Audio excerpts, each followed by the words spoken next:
Live, we welcome you to Heinz Field in Pittsburgh, Pennsylvania.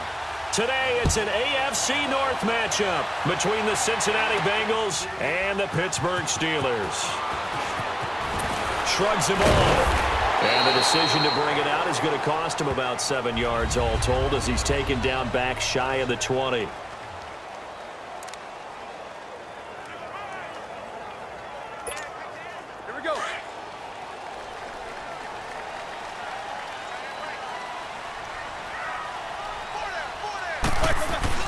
On 1st and 10, it's Roethlisberger. This is caught by Antonio Brown. And he'll be out of bounds near the 30. In fact, right on the 30. Right off the bat, it's a first down to start the drive, 12 yards. Numbers-wise, another great season for Brown. Over 100 catches, nearly 1,300 yards, 15 touchdowns.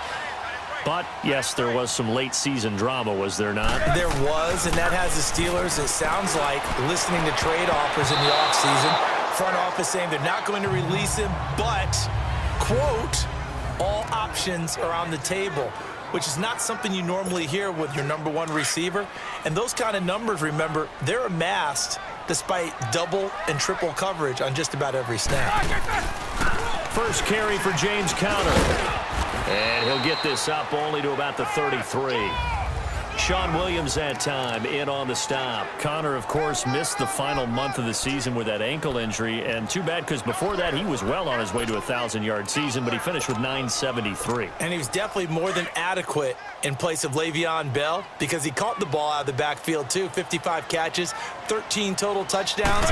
James Conner showed in preseason that he could play and carried it throughout the regular season as well. And the hole closes quickly. He gets it across the 35 to the 36-yard line. The Steelers, of course, had all the questions lingering with Le'Veon Bell. Tip of the cap to James Conner. He really has filled in nicely. He prepared himself as if he were going to be the starter right from week one. And I got to see him in preseason, and you saw a little bit of everything. His ability to run inside, also run to the perimeter, catch the ball at the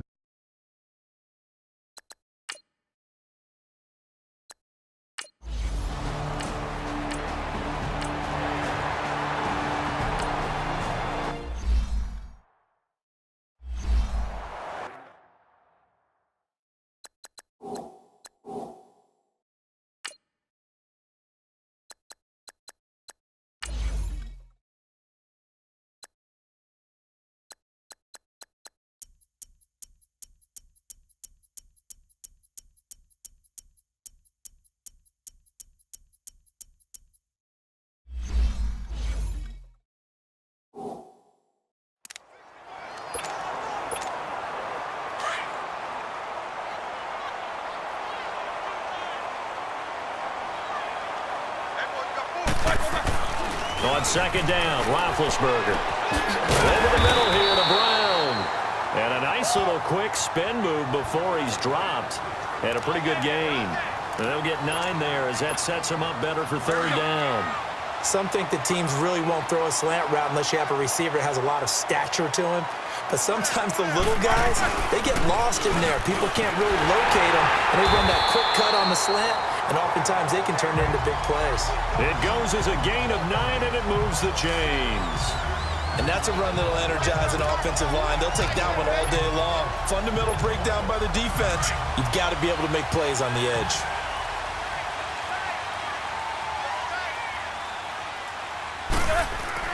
They'll throw on first down with Roethlisberger. Trying for Brown, and it's intercepted. Picked by Nick Vigil. And they're going to take over right there at the 22-yard line.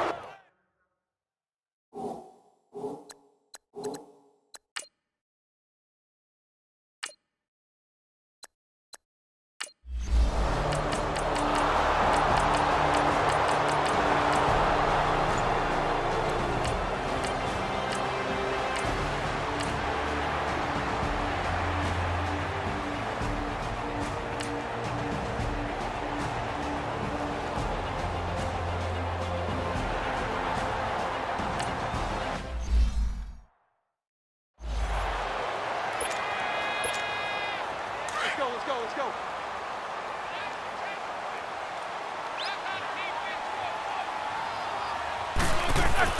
On third down, Roethlisberger. And he can't come up with a pick. Nearly his second of the game. Instead, fourth down. Well, nearly another interception.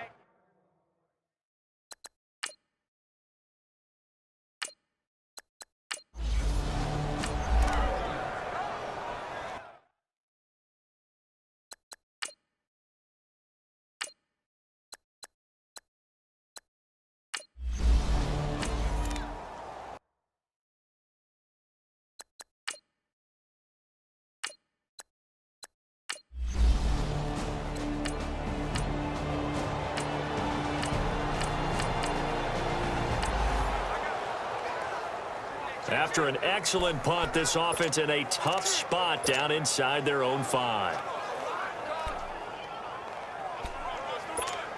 Well, CD, the NFL held its awards show the night before the Super Bowl, and as you and I had speculated the last few weeks, Patrick Mahomes, MVP, Offensive Player of the Year, and for the second straight season, how about Aaron Donald, Defensive Player of the Year? Yeah, Donald was expected. We knew that was going to happen. Mahomes, we thought would happen. There was that school of thought that maybe Drew Brees might walk away with the MVP since he's never won one, but Mahomes a deserving winner. How about the Offensive Rookie of the Year? Saquon Barkley with the Giants. Many thought it might be Baker Mayfield with Cleveland. Yeah, Defensive Rookie of the Year, Darius Leonard of the Colts, and the Colts Comeback Player of the Year, Andrew Luck, and very deservedly so. I would say that for sure, and he beat out J.J. Watt, who also would have been a deserving winner. Coach of the Year, I thought, was a close vote, or probably should have been closer to me, because I thought Anthony Lynn from the Chargers deserved some respect, but Matt Nagy of the Bears, he ends up winning the award. They went 12-4 in his rookie season. And then last one we need to mention, Chris Long of the Eagles, well-deserved Walter Payton NFL Man of the Year. Congrats to all. Yeah, how about that? Donated his first 4 game checks to fund a literacy program that donated free books and mentoring services for families. And remember, last season, he donated every game check to causes that he felt strongly about. Now it's Roethlisberger. Oh, nearly picked. And maybe lucky there. This guy doesn't drop many defensively. Third down. I would say it'd probably be a good idea for him to reintroduce himself to his receivers at the half because they're definitely on different wavelengths. But I also don't advocate waiting that long. Next series, before you get out there, hey, let's get together, guys. Let's get this thing moving. He gets it to Brown. Good play. And they're going to get this beyond the 40 before he's taken down. And they convert on third with a gain of 22. A good grab there by the former Central Michigan man, Antonio Brown. And he ate up some real estate on the catch, too, didn't he? I think the most impressive part of it, though, if there's a chance for him to get the football, even though he was covered well, he somehow finds a way to get it. And taking it across midfield and just shy of the 40. 17 more yards on that one as they keep the drive rolling. And there's a man they call AB, always a volume receiver. He gobbles up catches. Holds the number 2 and number 4 spots for most receptions in a season in NFL history. And in 2015, just 7 catches shy of setting the single-season mark for most receptions, currently held by Marvin Harrison, a Hall of Famer. Yeah, he had 136 catches that year on the heels of 129 the season before. I got a kick out of that one, partner. You and I talk often about trying to hide receivers in certain situations. But a guy of his size, can't really hide him. But the tight end drag route, definitely an effective way to sneak him across the formation for an easy completion and a first down. For Brown, that's his 5th catch. So 5 catches over 50 yards. You might as well set your watch to that. He does it every game. Think about 2013. The only player in that. This is intercepted. Picked off by Preston Brown, the linebacker. And he'll be stopped shy of the 15.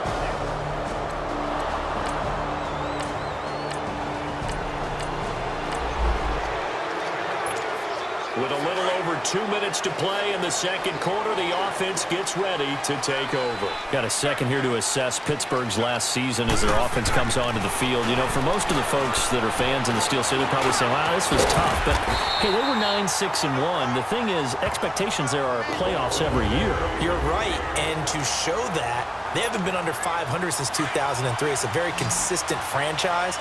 But remember how the season began. Le'Veon Bell once again holding out. They expected him to show up and play. That didn't happen.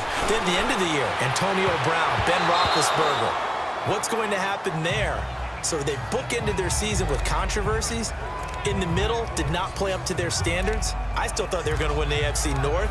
Turned out Baltimore nosed them out. They've got to do some retooling in the offseason. An incomplete pass on first down. That leads to a 2nd and 10. Roethlisberger will hand the counter. 1 yard, the official pickup there, so it's going to set up 3rd and 9. Now the Steelers hustling up to the line of scrimmage. And now they come up and spike it to stop the clock.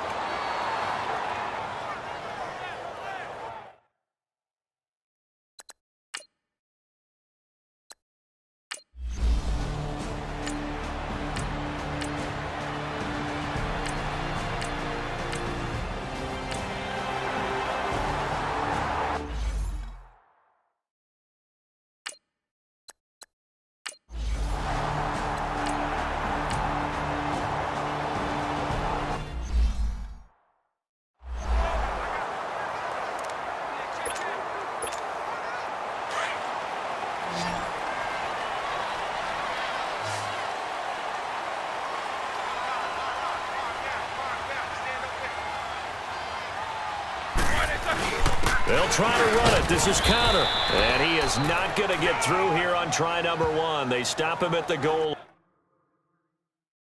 line.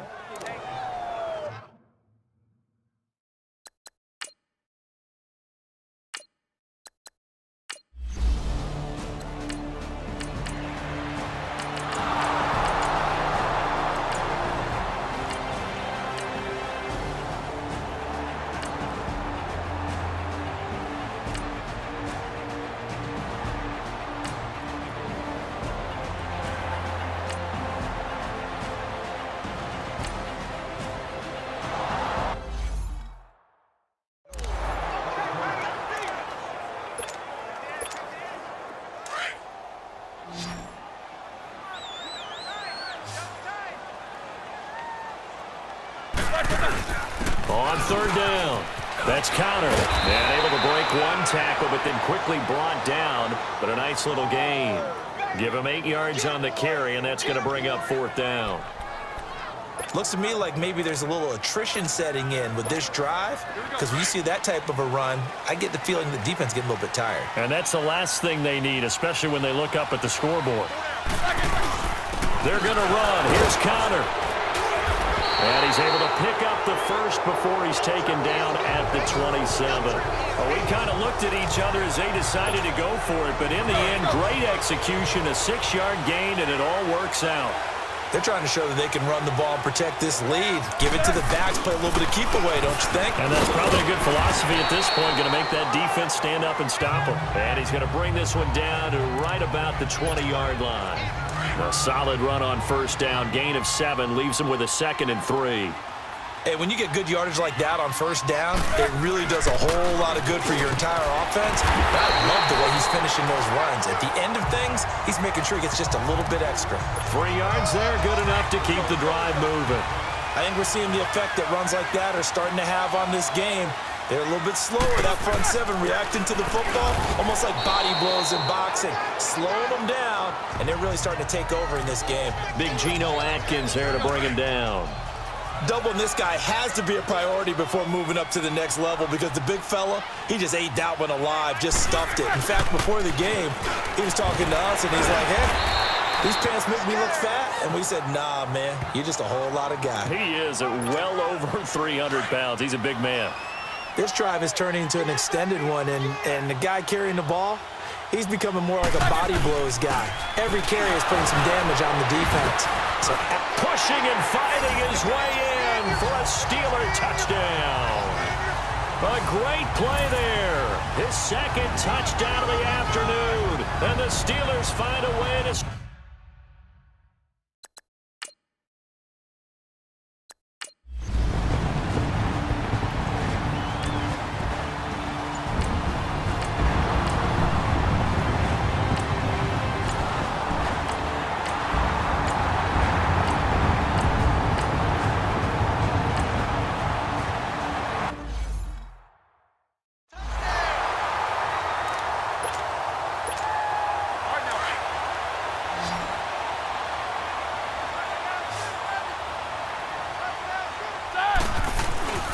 Here's Connor.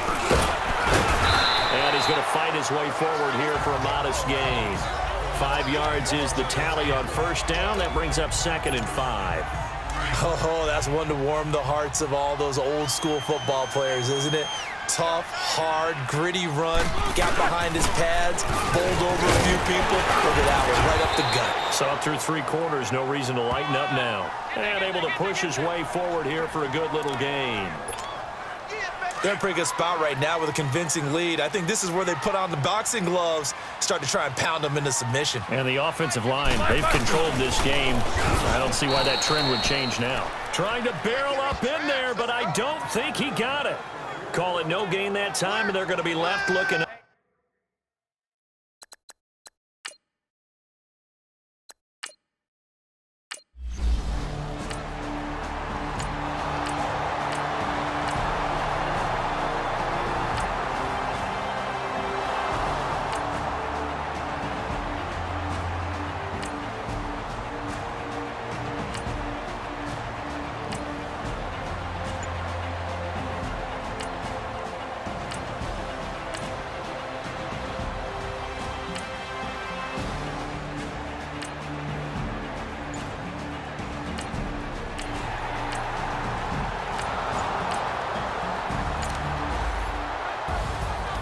Charles, I think when the schedule comes out, all teams, no matter where they're predicted to finish, talk about protecting your home turf.